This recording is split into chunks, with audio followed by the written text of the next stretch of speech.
Baik kakak, masih tetap di channel Patirana. Tentunya kita tadi sudah membahas mendetail bagaimana sejarah berdirinya Gerakan Pramuka, kemudian perkembangannya di Indonesia bagaimana. Nah, kita akan membahas lebih dalam lagi tentang Gerakan Pramuka, yaitu kita akan mengenal bagaimana sih undang-undang Gerakan Pramuka dan juga anggaran dasar dan anggaran rumah tangganya. Untuk itu, kali ini saya akan mengundang Kepala Pusat Pendidikan dan Latihan Cabang Gerakan Pramuka di Kabupaten Bondowoso. Kita sambut dengan meriah Kak Heru Wicahyono. Selamat sore Kak Heru. Apa kabar Kak Heru? Alhamdulillah baik-baik saja. Oke Kak Heru. Seperti sebelum-sebelumnya yang kita bahas Kak Heru, kali ini kita akan membahas lebih mendalam lagi bagaimana tentang anggaran dasar dan anggaran rumah tangga dan juga undang-undang Gerakan Pramuka. Itu yang menjadi pengetahuan yang harus kita miliki oleh setiap anggota Gerakan Pramuka. Nah, yang terjadi permasalahannya adalah bahwa banyak kuaran yang mati suri. Artinya di setiap kuaran-kuaran yang ada di seluruh Indonesia ini banyak yang mati, yang bisa dikatakan mati suri, juga kayak seperti gudeg sendiri itu di setiap kabupaten aja ada yang aktif, ada yang istilahnya hidup enggan mati pun tak mau. Nah, ini menurut Kak Heru apa sih sebenarnya penyebab kenapa hal ini bisa terjadi? Baik, terima kasih sebenarnya Kak Fajri yang memberikan kesempatan pada saya untuk berbincang-bincang tentang ADART dan undang-undang. Baik, kita mundur dulu ke undang-undang. Memang selama ini banyak sekali kita yang tidak memahami dasar hukum dan pedoman pelaksanaan yang harus diketahui oleh seorang pembina. Nah, artinya jadi pedoman ya, terutama adalah Undang-Undang nomor 12 tahun 2010. Nah, juga yang terakhir itu ADART nomor 07 hasil Munas tahun 2018. 2 tahun kemarin ya Kak? Nah, di sini permasalahannya, jadi banyak sekali kita tidak memahami tentang isi daripada undang-undang dan maupun anggaran dasar dan anggaran rumah tangga. Jadi di sana sebenarnya pokok permasalahannya. Nah, sekarang berkaitan dengan gugus depan dan kuartir, yaitu yang pertama kalau kita lihat dari Undang-Undang nomor 12 tahun 2010, yaitu bab 4 tentang kelembagaan, bahwa kelembagaan menurut pasal 20 ayat 2 itu bahwa satuan organisasi Gerakan Pramuka itu pertama di gugus depan. Nah, yang kedua adalah kuartir. Gugus depan lah yang merupakan satuan pendidikan yang memang ada di terdepan lah, beberapa peserta didik. Kemudian kuartir ini adalah wadahnya, organisasi itu yang mengelola gugus depan. Nah, ini ada yang ranting, ada kuartir cabang, kuartir daerah, dan kuartir nasional. Nah, yang memang banyak permasalahan itu di kuartir ranting.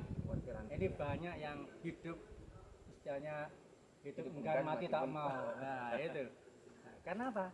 Di sana dia nggak memahami bahwa di dalam ADART itu yang bab 6 ya, pasal 48 itu ada pasal tentang musyawarah. Nah, di mana di sana seperti yang di tingkat nasional itu 5 tahun sekali, di kuartir daerah 5 tahun, kemudian di kuartir cabang 5 tahun. Nah, di kuartir ranting itu 3 tahun. 3 tahun sekali. Nah, kemudian di gugus depan yang terbaru 2 tahun sekali harus 2 tahun ada sekali kan? harus Nah, ada. di sinilah titiknya. Titik permasalahan yang sering kita jumpai, sehingga kapan dia harus musyawarah, gimana dia harus membentuk buat program, lah ini gak jelas. Karena apa? Nggak ada musyawarah tadi itu. Nah, terutama di kuartir ranting sama Gus. Nah, ini yang kita jumpai sering seperti itu. Nah, untuk itu memang sebagai seorang pembina ini haruslah tahu dasar-dasar hukum dan pedoman gerak yang akan dilakukan di Gerakan Pramuka, yaitu Undang-Undang Dasar nomor 12 tahun 2010 Dan yang kedua ADART yang terbaru yaitu nomor 07 tahun 2018. Jadi di sana, jadi banyak sekolah yang atau budep yang tidak melaksanakan musyawarah, sehingga kedaluarsa, kedaluarsa apa? Baik pengurusnya maupun program-programnya itu kadang ada yang buat, ada yang tidak. Karena pada ada musyawarah tadi itu. Artinya budep itu hanya sekedar terbentuk karena tuntutan instansi seperti itu mungkin Kak Heru. Dan di situ mungkin kebanyakan atau bisa dibilang adalah beberapa budep yang pembinanya mungkin tidak pernah ikut kursus, akhirnya mereka tidak memahami dua pokok tadi itu, undang-undang dan anggaran dasar itu tadi. Bisa jadi seperti itu. Jadi di Gusdepan itu tidak ada pembinanya. Terus kemudian atas perintah atasan harus diadakan latihan pramuka. Padahal Gusdepannya belum berdiri, tapi kegiatan pramukanya sudah jalan. Nah, karena dia tidak punya dasar atau ijazah atau sertifikasi dari seorang pembina, ya mungkin cara pembinanya beda. Nah, itulah yang jadi permasalahan. Di dua inti itu menjadi akar permasalahan kenapa Kuaran dan budep banyak yang nggak berkembang. Nah, itulah. Oke Kak Heru, sambil kita jalan-jalan, ini ada hal yang terpenting yang perlu kita bahas juga yang menjadi pertanyaan saya. Saya masih ingat ketika masih saya kecil dulu, ketika saya ikut gerakan pramuka ini menjadi pertama, itu yang saya ingat tuh awal saya sering setiap pelatihan itu membayar iuran Kak Heru, iuran anggota. Nah, tapi kenyataannya sampai saat ini di masa-masa seperti sekarang ini, yang saya lihat ada beberapa problematika. Ada beberapa gudeg yang melaksanakan iuran anggota itu, namun di beberapa gudeg yang lain itu ternyata iuran gudegnya tidak ada. Alasannya karena di ekstra itu tidak ada pungutan, nggak boleh ada pungutan. Nah, bagaimana menurut Kak Heru menyikapi tentang hal ini? Memang kita sadari, juga kita alami lah. Ada pemahamannya seperti itu, banyak Gusdepan yang nggak berani memungut iuran. Nah, ada yang sudah berani. Nah, itu memang kembali lagi ke pemahaman seorang pembina, juga sekaligus ketua majelis pembimbing ya, yang menaungi Gusdepan tadi itu, yang bertanggung jawab membimbing, itu pun tidak ada kesepahaman. Sehingga begitu ada semacam reformasi dan sebagainya, takut untuk memungut iuran.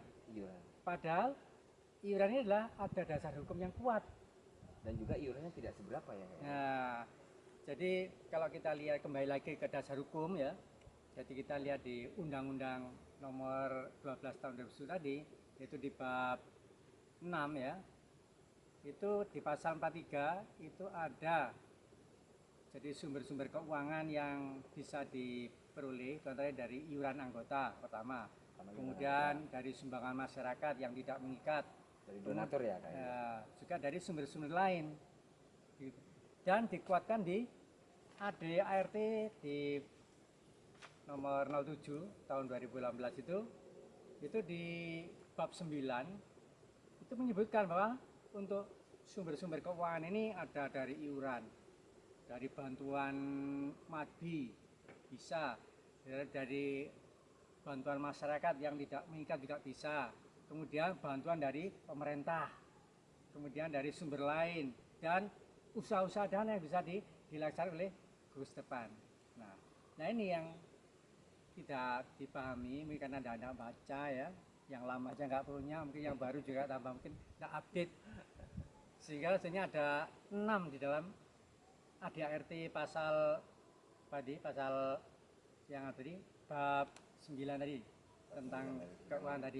Nah, itu ada 6 sumber yang bisa kita gali dari iuran. Jadi tidak benar kalau iuran itu termasuk pungutan liar. Ya, jadi kita tetap punya dasar hukum yang kuat, yaitu Undang-Undang Nomor 12 Tahun 2010. Yang satunya yaitu ADART Nomor 07 Tahun 2018. Itu kalau jadi siap Kak Heru. Kakak-kakak tentunya kakak-kakak sudah mempunyai pandangan, dan kakak nggak perlu takut bahwa iuran di gerakan pramuka itu legal ya. Jadi bukan ilegal Kak, karena kita ada undang-undangnya, kemudian ada anggaran dasar dan anggaran rumah tangganya. Jadi kakak nggak perlu takut untuk melaksanakan, karena iuran itu adalah dari kita selaku anggota Gerakan Pramuka untuk kita juga nanti kembalinya, bukan untuk segala macam seperti pembangunan atau bukan kak, tapi untuk kegiatan kita di Gerakan Pramuka. Betul begitu pak? Oke. Baik Kak Heru, terima kasih atas penjelasannya, dan tentunya kakak-kakak di seluruh Indonesia yang semula masih ada keraguan untuk melaksanakan, baik untuk bergiat di gudegnya, untuk memajukan gudegnya, baik di tingkat keluaran, kemudian tentang iuran ini bisa lega. Kali ini sudah terjawab lah masalahnya. Betul sekali. Harapan kami kayak gitu. Jadi di Gus depan maupun di Ranting, di Bali Ranting itu sudah jalan lah.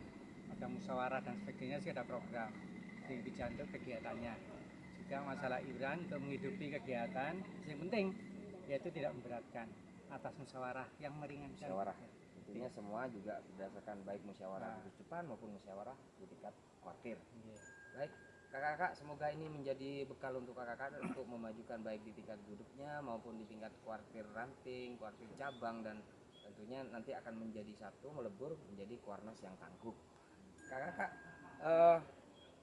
pembahasan kali ini sudah menjadi pembahasan yang kedua bagi kita, dan tentunya kita akan semakin banyak menggali ilmu tentang Gerakan Pramuka yang tentunya tercakup dalam pelajaran kita hari ini adalah fundamental Gerakan Pramuka.